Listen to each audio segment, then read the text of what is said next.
La construcción de un imperio. Rusia. 1480, Moscú. Un líder ruso con mucho futuro está desempeñando un poder sin precedentes.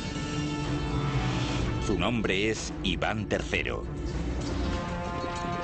Durante siglos, sus gentes habían estado dominadas por los conquistadores más brutales de Eurasia, una secta mongol llamada los tártaros. Pero ahora Iván III lo apuesta todo para acabar con ellos.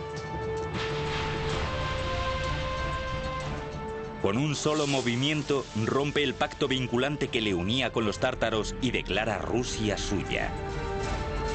En la balanza pende el futuro del pueblo ruso. Si Iván pierde, pierde su vida. Si gana, Rusia será la tierra de los zares.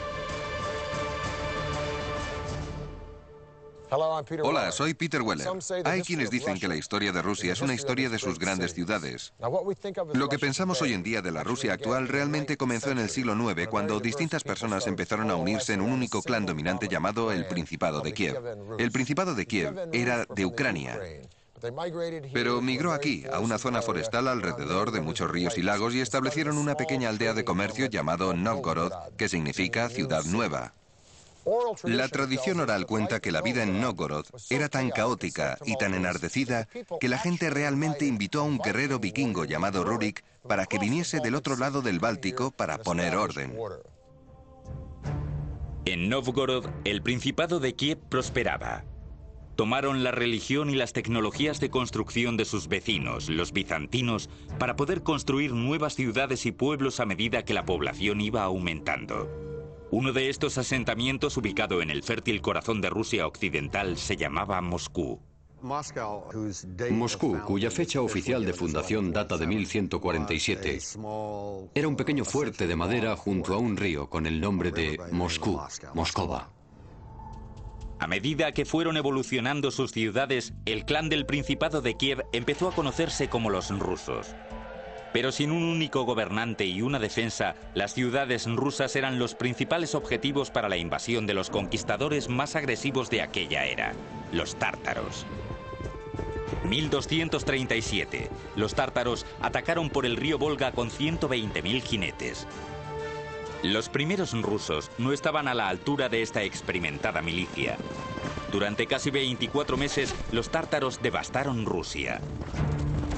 Pero para los gobernantes de Moscú, la invasión fue una oportunidad para pedir un favor a los invasores y reconstruir todo mejor de lo que estaba antes. El auge de Moscú comenzó en el siglo XIV. Políticos inteligentes, astutos y despiadados de parte del gran príncipe de Moscú consiguieron integrarse entre los jefes tártaros y alcanzaron la capacidad de recoger impuestos de otros principados rusos.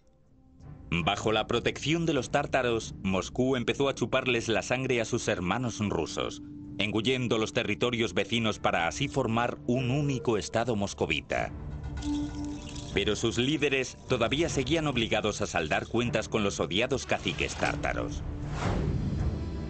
Todo cambiaría en 1462 con Iván III. Iván llegó al poder con la firme intención de finalizar con la dominación tártara sobre Rusia. Asumió el título de Gran Príncipe de toda Rusia y empezó a planear un derrocamiento de los tártaros. Iván, creo, tenía todo lo necesario para ser un buen zar con gran éxito. Era ambicioso, era oportunista, era despiadado, era inteligente. Para el nuevo zar todo iría como la seda. Se casa con el imperio que había dado a Rusia su religión y su arquitectura, Bizancio. Con esta alianza establecida, Iván adopta el símbolo bizantino del águila bicéfala y declara a Rusia como la tercera Roma. Luego, en 1472, empieza a determinar su legado de construcción. Manda construir una nueva catedral como símbolo inconfundible de que Rusia ahora era una fuerza que había que tener en cuenta. Los trabajadores empezaron las construcciones de este gran proyecto a comienzos de 1470, pero la madre naturaleza tenía otras ideas. En 1474 un pequeño temblor agitó Moscú. los 2 años de construcción de la imponente iglesia se redujeron a una pila de escombros. Construida de forma rudimentaria con piedras pesadas sobre unos cimientos insuficientes, un accidente así era algo de esperar. Pero Iván convirtió el desastre en una oportunidad. A estas alturas, Iván III hace lo que cualquier sagaz gobernante haría: encontrar a los mejores. Y los mejores de aquella época, en el siglo XV, se encontraban en Italia.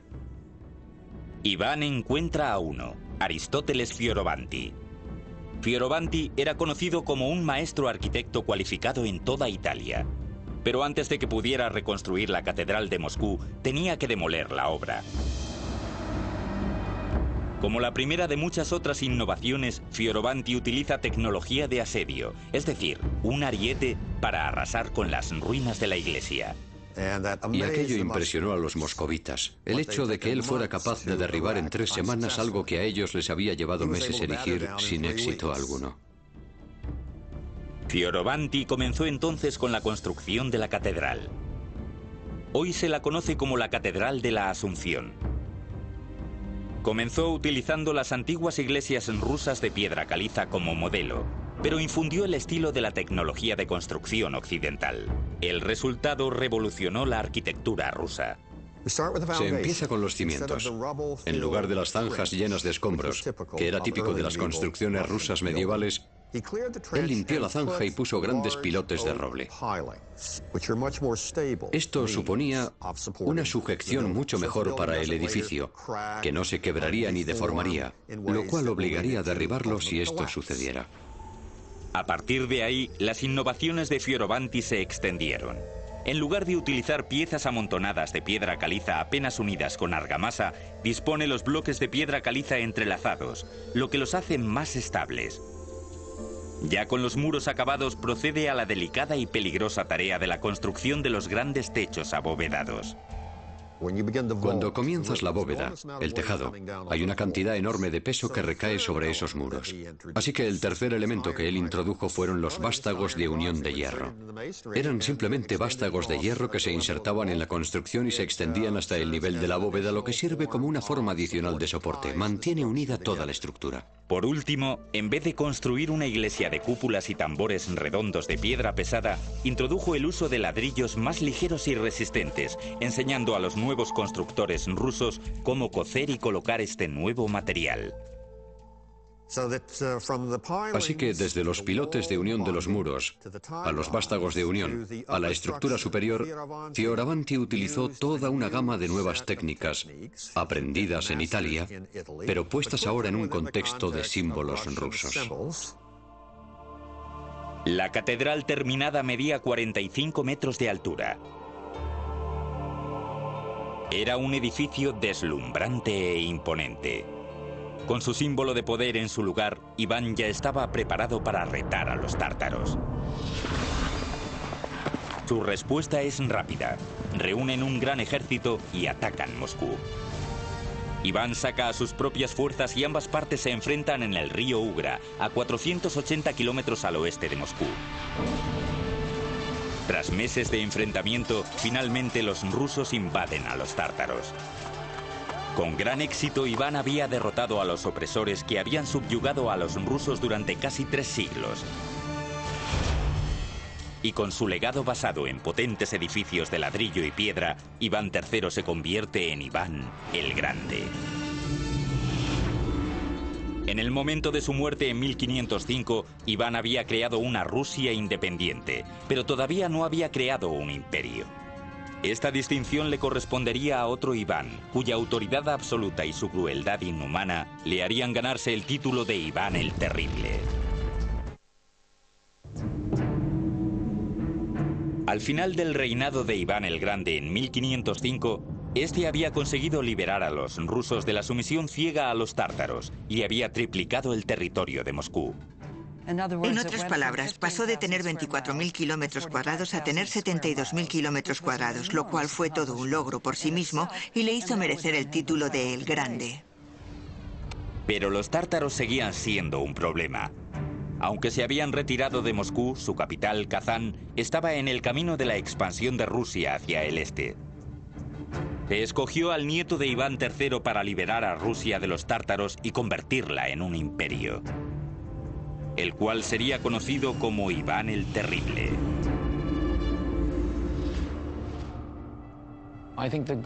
Creo que el mejor periodo de todos fue Iván el Terrible.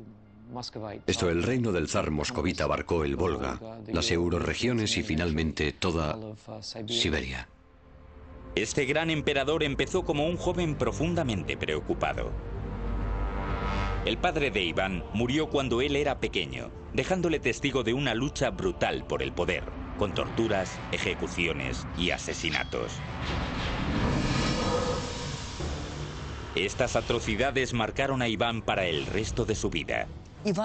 Me imagino que el pasado traumático de Iván el Terrible, cuando era pequeño, produjo un Iván que era terrible.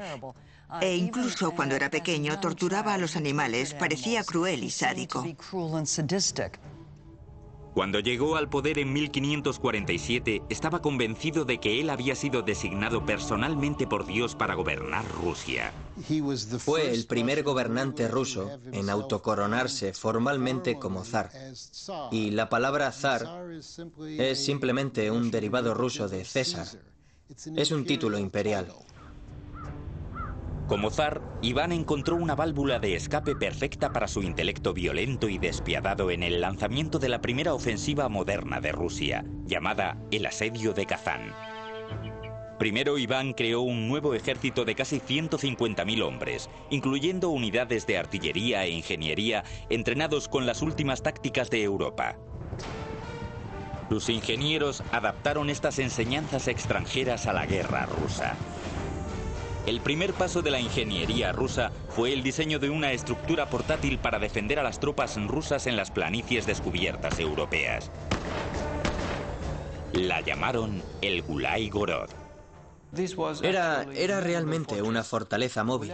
El Gulai Gorod consistía en unas placas de madera. Estos revestimientos estaban unidos en distintos patrones para defender a los tiradores de infantería llamados streltsy, que en ruso significa pistola.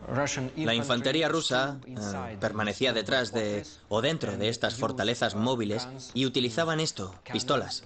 Utilizaban cañones contra la caballería y otra forma de usarlo contra el lugar asediado, la ciudad, como Kazán.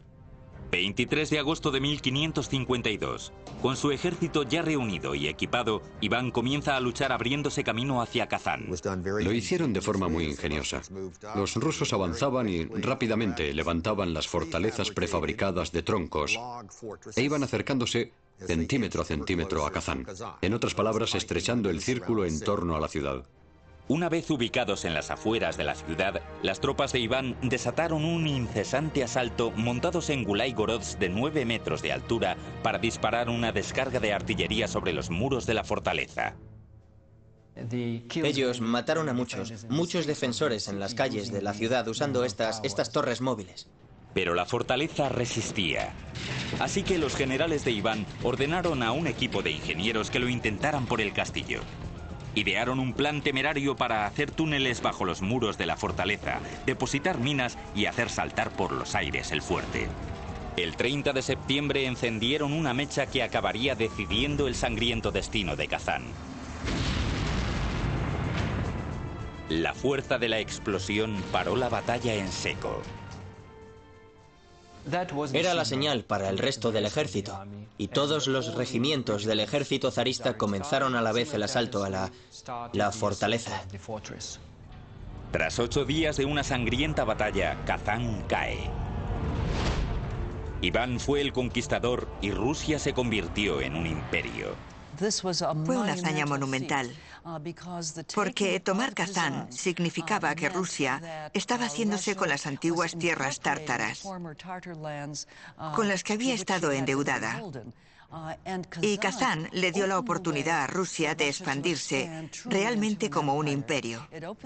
Le abrió el camino por el sur hacia el Mar Caspio y el Mar Negro, y por el este hacia Siberia. En 1555, para conmemorar su victoria, Iván encarga un edificio que se convertiría en el símbolo más emblemático del Imperio ruso. Hoy en día se conoce como la Catedral de San Basilio. La Catedral de la Intercesión, la que conocemos como San Basilio, se basa en la tecnología de las torres de ladrillo que introdujeron los italianos y más tarde adaptaron los rusos. Construida casi en su totalidad en ladrillo, la catedral realmente eran 8 iglesias en una. Fue diseñada con un patrón geométrico en el que cada iglesia rodeaba a la torre central, simbolizando así a los 8 días del asedio de Kazán. En la década de 1580 se añadió el elemento más distintivo de la iglesia. La cúpula con techo de bulbo realmente tiene esa forma, desde su base ensanchada. Se apoya en un cilindro llamado tambor, y desde ese cilindro, desde lo alto de ese cilindro, se ensancha prominentemente, se eleva y acaba en pico. Esa es la cúpula con techo de bulbo. Las cúpulas con forma de bulbo de San Basilio son totalmente únicas. Cada una fue construida con un relieve individual pintada a mano, con planchas de metal apoyadas en un marco de hierro. Si le quitáramos estas planchas de metal, parecería una especie de jaula de pájaros aplastada que le hace tener esta forma ensanchada. El resultado fue una deslumbrante proeza arquitectónica nunca antes vista en Rusia. Hacia 1553, los dominios de Iván eran los más vastos de Europa, y él estaba a la altura de su poder. Pero su paranoia, cada vez mayor, y la fuerte presión sobre la yugular de la nación estaban estrangulando lentamente a su imperio. Emprendió una serie de guerras estúpidas y costosas y arremetía con sadismo contra todo aquel que se opusiera a su poder. Las llamas de la demencia de Iván estaban consumiendo a su propio pueblo. Y nadie estaba a salvo, ni siquiera su propia familia. Otra razón por la que Iván IV era conocido como el Terrible se debe probablemente al final de su reinado, cuando asesinó a su hijo, que estaba tratando de proteger a su mujer embarazada de la rabia de Iván. Iván había pegado con tanta fuerza a la mujer que ésta perdió al niño. Cuando su hijo se enfrentó a él, Iván también la emprendió contra él. Ciego de ira, lo mató al instante. Con un rápido movimiento, Iván había destruido su propia línea de sucesión. En el momento de su muerte en 1584, el imperio estaba patas arriba. Poco después de Iván vino la década que se llamó durante mucho tiempo tiempos de dificultad, una guerra civil combinada con una guerra de intervención extranjera, a lo largo de la cual Moscovia, Rusia, estuvo muy cerca de perder su independencia. Tan solo un siglo después de obtener su independencia, Rusia estaba al borde del desastre.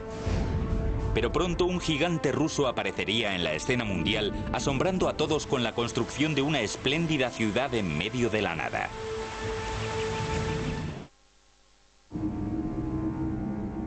...1696... Un nuevo zar llega al poder con el plan revolucionario de retomar las cosas donde Iván las había dejado y transformar su nación atrasada en un imperio moderno. Su nombre es Pedro el Grande. Pedro el Grande fue una persona completamente única, un gigante, tanto físicamente, medía 1,95 metros, como en cuestión de personalidad. Despreciaba las convenciones y las tradiciones y mostraba una curiosidad incesante por las cosas nuevas. El enorme tamaño de Pedro coincidía con su ego. Un torbellino constante de actividad giraba en torno a él. Él hacía las tareas de una docena de hombres. Era realmente una persona extraordinaria, más grande que la vida. Pedro había perdido sus primeros años en Moscú de juerga en juerga con artesanos y militares en el barrio extranjero de la ciudad, aprendiendo sus tácticas y su tecnología. Pedro no estaba simplemente embelesado con la tecnología europea. También era bien consciente del retraso y la debilidad de Rusia frente a Europa y quería un remedio para esta situación. Una de las cosas que hizo primero fue ir a Europa.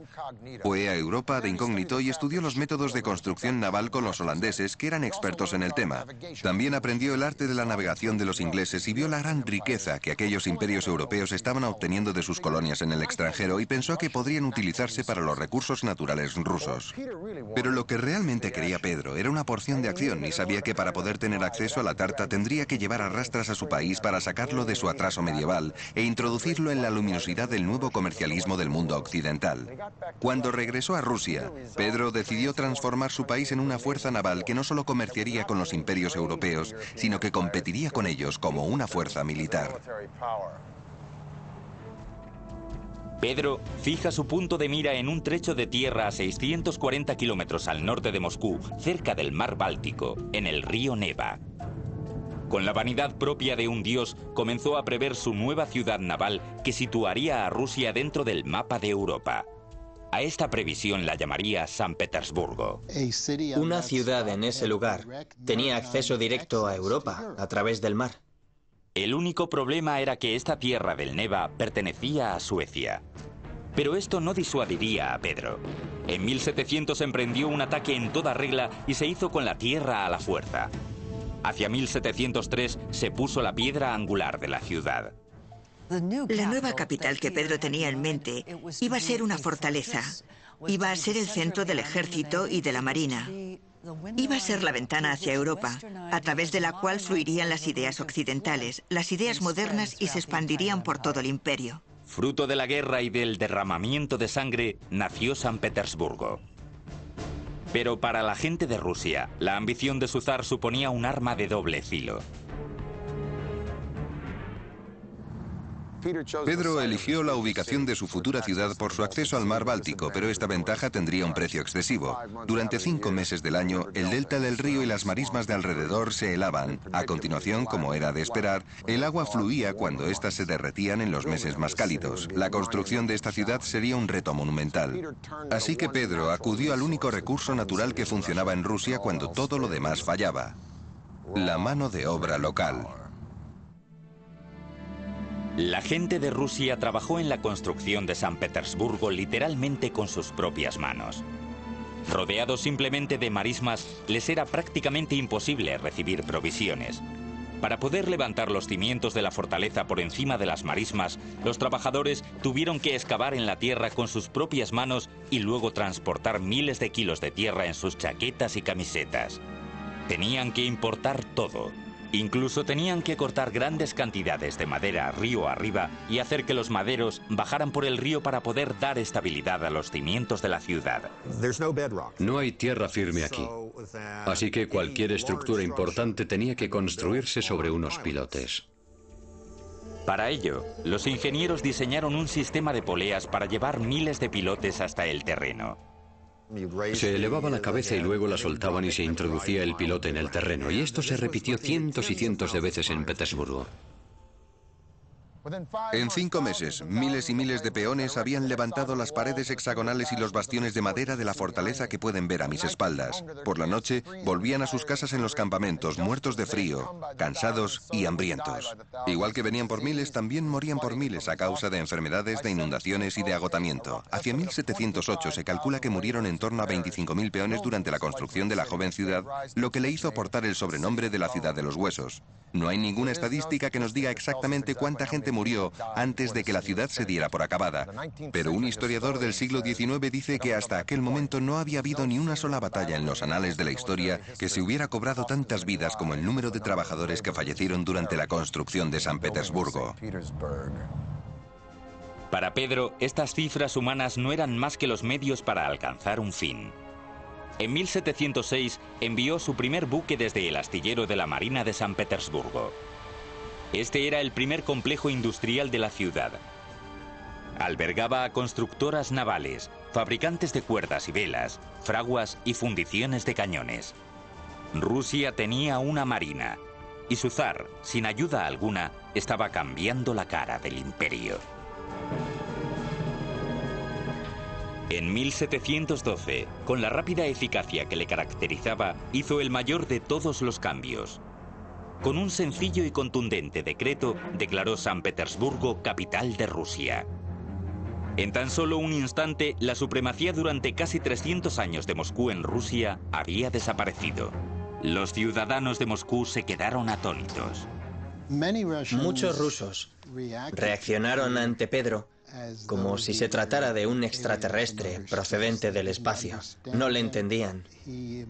Impuso sus extrañas ideas en su país, usando la fuerza propia de un monarca autocrático y absoluto, que había heredado de sus predecesores, pero que sabía muy bien cómo utilizarla para obtener lo que quería.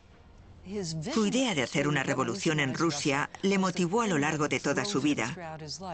No había forma alguna de que nada ni nadie pudiera escapar de los efectos de este proceso revolucionario. Pedro no había escatimado en gastos para crear una ciudad partiendo desde cero.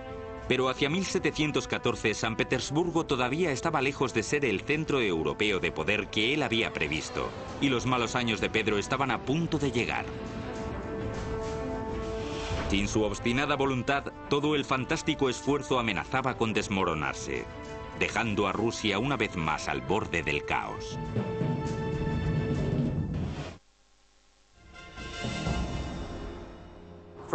Durante décadas, Pedro el Grande se había centrado en una doble tarea de convertir a Rusia en un gran imperio y a San Petersburgo en su brillante capital, con una excepción. Siguió con sus legendarias borracheras entre amigos, pero como siempre sus juergas hacían pocos estragos en su energía incesante.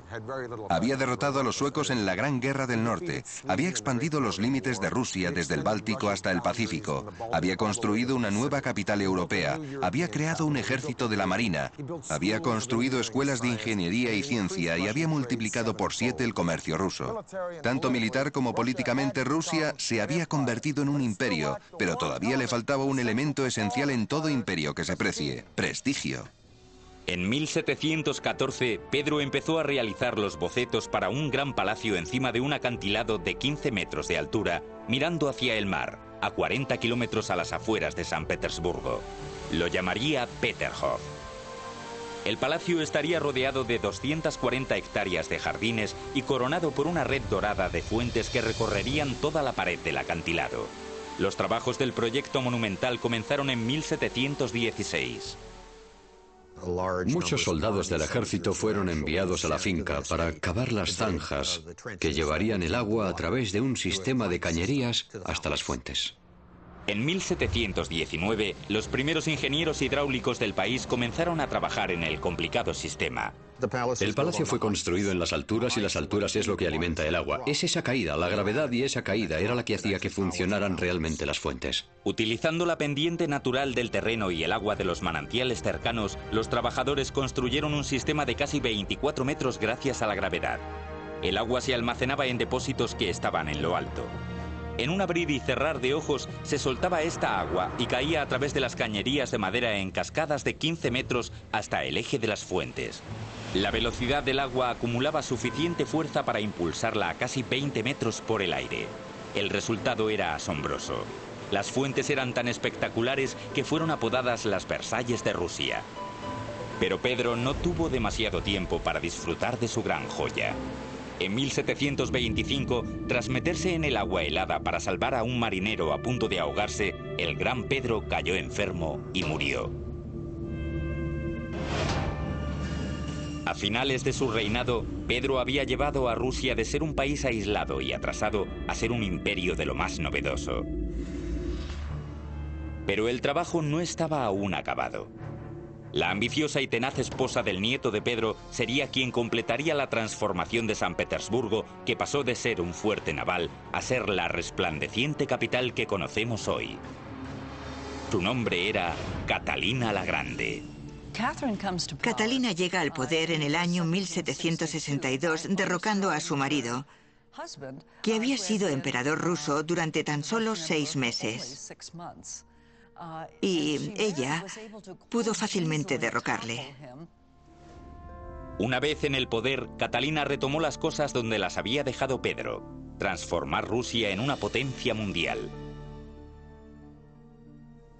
Como extranjera, como europea que era, completó prácticamente el proceso de europeización que Pedro el Grande había comenzado a comienzos del siglo. De hecho, Catalina se veía a sí misma como la heredera legítima de Pedro. En el siglo XVIII, para poder ser un monarca con éxito, tenías que expandir tu territorio. Y eso es lo que hizo espléndidamente Catalina. Catalina anexionó unos 320.000 kilómetros cuadrados de territorio, lo que añadió una enorme riqueza a las arcas de Rusia y expandió el imperio hasta límites nunca antes alcanzados. En segundo lugar, tenías que introducir un amplio plan de reforma, y eso es lo que ella hizo. En su propio terreno, Catalina utilizó su nueva riqueza para modernizar su ciudad. Fue uno de los primeros gobernantes rusos en tratar las miserables condiciones en las que vivían los pobres de Rusia, con planes para hospitales, sanidad, servicios y colegios. Catalina, durante su reinado, estableció normas arquitectónicas para la construcción de nuevas ciudades. De hecho, lo hizo. Construyó 216 ciudades nuevas, junto con planos de cómo debería ser el trazado, cómo deberían estar diseñadas las plazas centrales, qué tipo de fachadas debería haber, qué tipo de materiales deberían utilizarse en la construcción. Pero el proyecto de construcción más prestigioso de Catalina fue la renovación de su residencia real, el monumento más extravagante del imperio para su propio disfrute, el Palacio de Invierno. El Palacio de Invierno tenía 3 pisos y medía 195 metros de largo. Todo el exterior estaba decorado con más de 200 columnas y cerca de 150 estatuas esculpidas. En el interior contenía más de 500 habitaciones, casi 4 veces el número de habitaciones de la Casa Blanca. A lo largo de su reinado, Catalina encabezó un auge en la construcción como nunca antes el imperio había visto. Su poder inigualable transformó por completo San Petersburgo en un escaparate ostentoso y sin tapujos de la cultura, la riqueza y el poder del imperio ruso. Escribió a uno de sus corresponsales: "No puedo parar de construir. Es que construir es como una enfermedad, es casi como el alcoholismo". La desmedida construcción no era el único vicio de la zarina. Tras las puertas del Palacio de Invierno, Catalina era conocida por otro tipo de actividad: cuidar muy bien de sus numerosos y a menudo mucho más jóvenes amantes. Era una mujer trabajadora. Por las noches quería compañía masculina. Y hubo una serie de amantes uno tras otro. Los trataba muy bien y con gran generosidad. Les daba tierras, les daba siervos. Pero la espléndida corte de Catalina y su poder absoluto para ofrecer a los seres humanos como regalos simbolizaba el abismo que existía entre la élite dirigente y los rusos de la clase media trabajadora. A finales del reinado de Catalina en 1796, Rusia era una superpotencia. Pero la fuerza del país trajo consigo nuevas glorias y nuevos enemigos. Hacia 1812, un ambicioso general llevó a cabo una marcha de conquista por Europa como nunca antes se había visto desde el Imperio Romano. Y Rusia estaba a punto de ser su próxima víctima. En el momento de su muerte en 1796, Catalina había anexionado 320.000 kilómetros cuadrados de territorio al Imperio ruso. En torno a 40 millones de personas se consideraban entonces rusos. Cuando su nieto Alejandro I accedió al trono en 1801, Rusia era un actor principal en los asuntos mundiales. Esto hizo de Rusia un seductor trofeo para el general más peligroso de Europa, Napoleón Bonaparte. Y en 1812, el zar Alejandro se enfrentó a un reto sin precedentes en Rusia desde la invasión de los mongoles 6 siglos antes. Napoleón representaba una amenaza considerable para Rusia. En 1812 ya tenía prácticamente a toda Europa bajo su control. Napoleón entró en Rusia con un ejército inaudito formado por 500.000 hombres.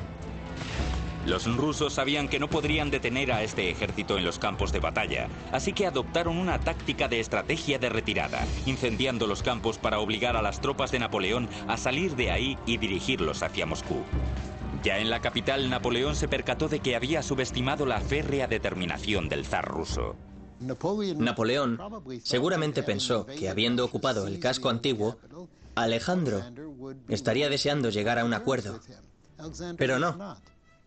Simplemente ignoró a Napoleón hasta que un invierno durísimo obligó a Napoleón a darse cuenta de que no ganaba nada con el asedio de Moscú, y así fue como Napoleón emprendió su retirada. Obligados a volver por los paisajes helados y derruidos por donde habían venido, menos de un 10% de los hombres del ejército original de Napoleón sobrevivieron. La madre Rusia había destrozado al general invencible. En 1883, el sucesor de Alejandro encargó que se colocara un gran monumento en el centro de la plaza del Palacio de San Petersburgo. Sería un imponente símbolo del desafío ruso. Se llamó la Columna de Alejandro. La columna de Alejandro reposa sobre un eje de granito de acabado rojo. Es un monolito que es una sola pieza. Una vez más, un zar ruso obligó a su pueblo a mover literalmente montañas para construir un monumento en el nombre del imperio. Un ejército de rusos esculpieron metódicamente el eje de la columna de la ladera de una montaña en una sola pieza y lo trasladaron hacia San Petersburgo. Este proceso duró 3 años y se necesitaron miles de trabajadores. Ya en San Petersburgo, los ingenieros se enfrentaron a la ardua tarea de elevar un monolito de granito de 700 toneladas y 25 metros de altura. Ataron una especie de soga gigante a la columna.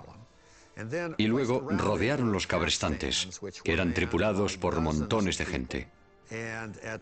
Y en el momento que se daba la señal, todos ellos se movían y a través de un sistema de poleas, la columna se elevaba poco a poco hasta caer en el lugar que se había dispuesto para ser su base. Hoy en día la columna sigue allí, sobre su pedestal, a una altura total de unos 46 metros. Ha demostrado ser una construcción perfecta. La caída de Napoleón eliminó cualquier amenaza sobre la posición de Rusia como el imperio terrestre más grande del mundo. Hacia finales del siglo XIX, Rusia se expandió 9.600 kilómetros desde el mar Báltico en el oeste hasta el Pacífico en el este, y todo el trayecto hasta Alaska. Era una de las 6 masas continentales del mundo, abarcaba 15 usos horarios y con el nuevo zar seguía expandiéndose. Durante su reinado, Nicolás II, gracias a su reciente experiencia viajando por Asia, tenía la fuerte convicción de que el futuro de Rusia se hallaba en el Pacífico. Pero con un territorio que iba más allá del horizonte, el imperio corría el riesgo de derrumbarse bajo su propio tamaño. Los ingenieros de Rusia llevaron a cabo una solución del mismo alcance que el propio imperio. Construyeron el ferrocarril transiberiano. Aquellos que promovieron la construcción de lo que sería el ferrocarril más largo de la época de 1890 tenían en mente objetivos tanto económicos como políticos. Quedaba abierto el Extremo Oriente para las exportaciones rusas. Al mismo tiempo, se establecía el poder ruso en el Extremo Oriente. El 31 de mayo de 1891 se colocó la primera pieza del ferrocarril que abarcaría una distancia de 9.230 kilómetros, el equivalente a atravesar el territorio de Estados Unidos 2 veces. Fue un proyecto de ingeniería a una escala sin precedentes. La pregunta de cómo se construyó el ferrocarril es sinceramente algo sobrecogedor. El ferrocarril fue diseñado de forma que se construyera por secciones y requería miles de trabajadores, ingenieros, soldados e incluso presidiarios para realizar el trabajo. En un tramo típico del ferrocarril que atajaba por las amplias áreas del sur del bosque siberiano, una oleada inicial de trabajadores limpiaba el terreno, talando los árboles para abrirle paso al ferrocarril. Luego muchos otros construirían los baluartes en la tierra para alzar los raíles. Luego, cuando las maderas estaban despejadas y los baluartes en su lugar, se traían los raíles y se colocaban. El transporte de las provisiones hasta estos lugares remotos suponía un gran reto, porque, después de todo, el ferrocarril todavía no existía. Las vías tenían que colocarse poco a poco, así que los trabajadores podían utilizar el ferrocarril en construcción para transportar el acero desde el oeste y continuar construyendo sección a sección. Y este proceso se repetía semana tras semana, mes tras mes, durante todos los años del último periodo imperial. El esfuerzo incesante fue la peor parte del trabajo. Era un trabajo durísimo, un trabajo durísimo. Es decir, hay que imaginarse un páramo aislado que fue transformado en campamentos improvisados de trabajadores que acampaban allí con sus tiendas, o en algunos casos en refugios, trabajando durante meses en los tramos de la vía con relativamente pocas provisiones. En invierno, sometidos a las temperaturas extremadamente bajas. En verano, al calor espantoso del clima continental de Rusia. Hacia 1904 se había completado lo esencial del ferrocarril. Rusia tenía un medio de contacto con el este y era libre para emprender su nuevo objetivo de conquista, Asia. Por supuesto, el problema fue que esto hizo entrar a Rusia en conflicto directo con Japón, que tenía objetivos económicos y políticos similares. Este conflicto de objetivos dio lugar a la guerra entre Rusia y Japón. En 1905, Rusia entró en guerra y sufrió una derrota humillante en manos de los japoneses. De vuelta a casa, la pérdida avivaba las llamas del creciente resentimiento hacia el zar. Luego, en 1914, el zar llevó a su país a otra guerra, una que acabaría con la población, la Primera Guerra Mundial. Tras varios siglos construyendo el mayor imperio del mundo a base de sangre, el zar ruso ahora estaba llevando a su pueblo hasta el límite. El 15 de marzo de 1917, el pueblo se rebeló. El zar Nicolás II fue destituido del poder. El reinado de casi 500 años de los zares rusos se había destruido. El factor clave de la desintegración del Imperio ruso en 1917 a 1918 fue la caída del régimen zarista, porque realmente el emperador era el que actuaba como vínculo y mantenía el imperio unido. Los zares habían usado su poder para construir catedrales asombrosas, ciudades enteras partiendo de cero, ferrocarriles que atravesaban todo un continente y lujosos palacios inigualables en lo que a opulencia se refiere. La historia del Imperio ruso puede verse como un enorme logro. Al mismo tiempo, este logro tuvo costes importantes. En muchos aspectos, el imperio fue construido a costa de los ciudadanos rusos. A finales de 1917, los logros del imperio se volverían a escribir gracias a un nuevo régimen establecido para nivelar el campo de juego para los pobres de Rusia. A medida que el poderoso imperio crecía, iba consumiéndose cada vez más con el fin de construir un grandioso lugar de diversiones para los ricos y un infierno industrial para el resto. A comienzos del siglo XX, los pobres agotados y analfabetos de Rusia habían tenido más que suficiente. Destrozadas por la guerra, incitadas por los radicales, estas personas se levantaron para derribar a la Rusia por la que tanto habían sufrido, en una revolución que haría reemplazar un imperio colosal por otro. Peter Weller, para el canal de Historia.